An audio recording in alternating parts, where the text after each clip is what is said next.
Islamabad high court के जजेस का अदालती उमूर में मुबैना मुदाखलत पर सुप्रीम जुडिशल काउंसिल को खत। एतजाज अहसन ने भी जुडिशल इंक्वायरी के लिए दरख्वास्त दायर कर दी।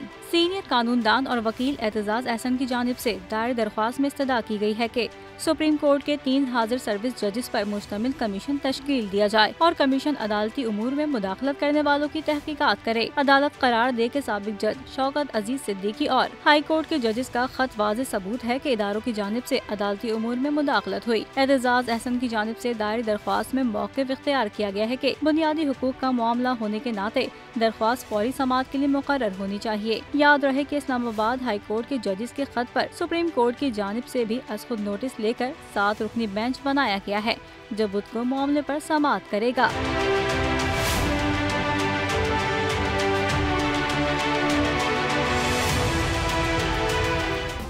सब्सक्राइब करें और बेल दबाएं ताकि कोई खबर रह न जाए।